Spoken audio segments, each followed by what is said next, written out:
Hello everyone, good morning. I hope आप लोग अच्छे होंगे और अपनी पढ़ाई को बहुत ही बेहतरीन ढंग से कर रहे होंगे।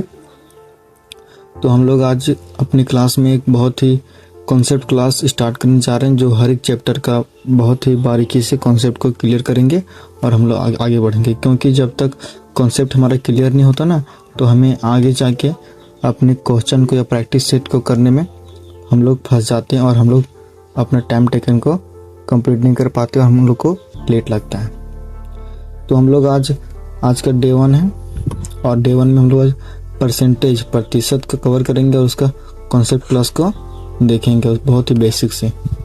तो चलिए अपने क्लास को स्टार्ट करते हैं।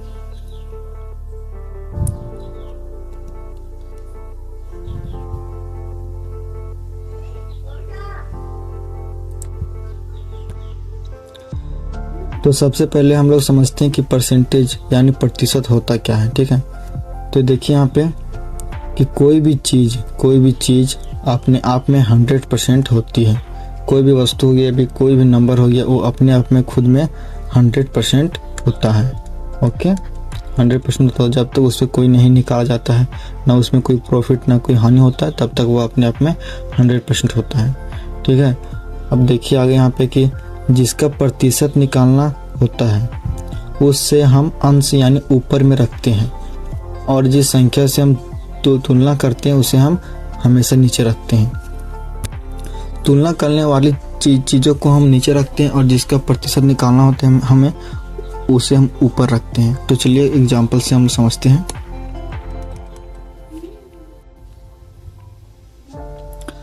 तो हम लोग यहाँ पे देखते हैं कि तुलना वाली चीज़ को हमेशा रखना नीचे और जिसका हमें निकालना होता है उसे ऊपर रखते हैं। तो यहाँ पे प्रतिशत बराबर 1/100 यहाँ पे लिखा हुआ है। उसी तरह यहाँ पे लिखना है कि जिसका प्रतिशत निकालना होगा, ठीक, जिसका प्रतिशत निकालना हो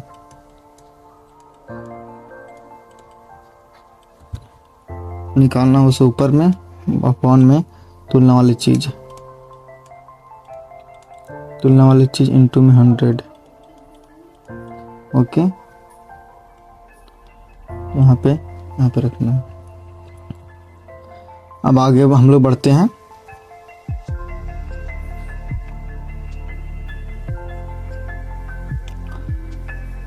अब आगे हम लोग देखते हैं कि यहाँ पे नोट में दिया हुआ है कि किसी भी संख्या का 10% निकालने के लिए 1 अंक पर दशमलव ले लेंगे।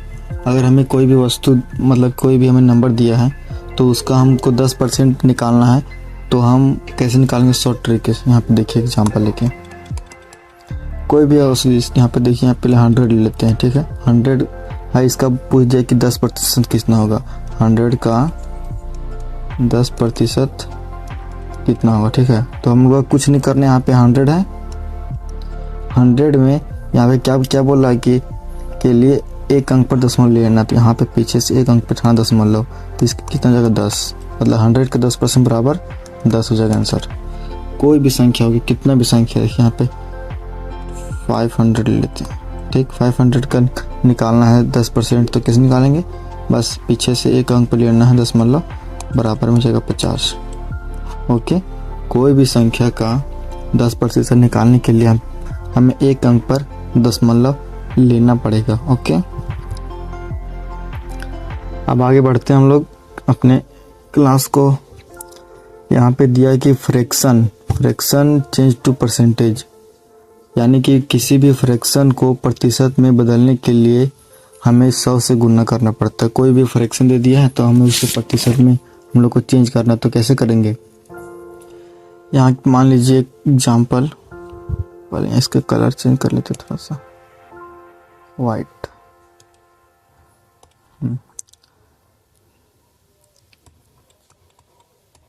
यहाँ पे ले लेते हैं 1/2।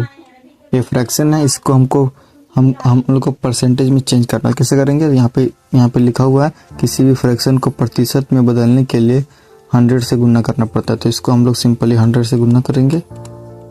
ओके, यहाँ पे काट देंगे, तो बचे 10, 50 हो जाएगा। गुना करेंगे कितना जाएगा? 50%। ओके, समझ में आ गया आप लोग को? आसानी तरीके से कि कोई भी फ्रैक्शन को हमको कन्वर्ट करना होगा परसेंटेज में तो उसे 100 से गुना कर देंगे। ठीक है, एक और लेते हैं।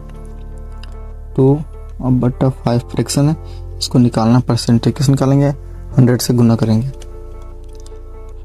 काट देंगे 2 बार में 40%। यहाँ पे दे देता हूँ एक एग्जाम्पल, आप लोग भी सॉल्व कीजिएगा और कमेंट में आंसर बताइएगा। इसका कितना होगा फ्रैक्शन में, इसको चेंज करना है और इसको भी। ओके, अब हम लोग नेक्स्ट आगे बढ़ते हैं। नेक्स्ट हम लोग का है कि परसेंटेज चेंज टू फ्रैक्शन, कि परसेंटेज को हम लोग को चेंज करना है फ्रैक्शन में। ओके, तो कैसे बदलेंगे, यहाँ पे दिया हुआ नोट में कि किसी भी परसेंटेज को फ्रैक्शन में बदलने के लिए 100 से भाग करना पड़ता है। तो चलिए एग्जांपल आप लोग देख के समझाते हैं। यहाँ पे परसेंटेज दिया रहेगा और हम लोग को फ्रैक्शन में चेंज करना। ठीक है, तो उसी को चेंज करते हैं। पहले यहाँ 50% है, 50% को हम लोग को फ्रैक्शन में कन्वर्ट करना। तो कैसे करेंगे, 100 से भाग देना पड़ेगा। ठीक है, तो इसको 100 से भाग देंगे। ओके, काटेंगे 1 0 से खत्म, 5 एकम 5, 5 दूना 10, कितना बचेगा 1/2, ये हो जाएगा आंसर। ओके, समझ में आ रहा है आप लोग को कि कोई भी परसेंटेज को फ्रैक्शन में बदलने के लिए 100 से भाग करना होगा। एक और देख लेते हैं यहाँ पे 40%। ओके, इसको भाग देंगे 100 से, 2 दूना 4, 2 5 10, इसको हो जाएगा आंसर हम लोग पास 2/5। ठीक है, आप लोग को समझ में आ रहा होगा। अगर आप लोग को वीडियो पसंद आ रहा होगा तो आप लोग लाइक कर दीजिएगा। एक एग्जाम्पल आप लोग को दे देते हैं, आप लोग सॉल्व करके बताइएगा कमेंट में। 30%, 20%, 7/1/13%। ओके, अब नेक्स्ट आगे बढ़ते हैं। तो यहाँ तक आप लोग को समझ में आ गया होगा कि परसेंटेज को फ्रैक्शन में कैसे बदलते हैं और फ्रैक्शन को परसेंटेज में कैसे बदलते हैं। ठीक, और परसेंटेज क्या होता है, परसेंटेज निकालने के लिए किसको कहाँ पर रखना पड़ता है। अब यहाँ पे आ गया कि मोस्ट इम्पोर्टेंट फ्रैक्शन। जब तक आप लोग को एक टेबल याद नहीं होगा फ्रैक्शन का मतलब परसेंटेज में, ये बहुत ही इम्पोर्टेंट है। ओके, बहुत ही ज़रूरी होता है एक टेबल। फ्रैक्शन अगर याद नहीं रहेगा तो आप लोग को आगे क्वेश्चन सॉल्व करने में बहुत दिक्कत होगा। ठीक है, तो पहले यहाँ पे आप लोग को चार्ट में दे रहा हूँ, आप लोग टेलीग्राम पे ज्वाइन कर लीजिएगा। ठीक है, वहाँ पे आप लोग को PDF में डाल दूँगा और वहाँ से आप लोग भी इसको डाउनलोड करके और याद कर लीजिएगा। और नेक्स्ट क्लास में हम लोग इसके आगे से बढ़ेंगे और क्वेश्चन को सॉल्व करेंगे। ओके, तो चलिए इसको आप लोग टेलीग्राम पे जरूर ज्वाइन कर लीजिएगा। PDF वहीं से आप लोग को दूंगा और आप इस टेबल को डाउनलोड करके याद करके आइएगा। Thank you.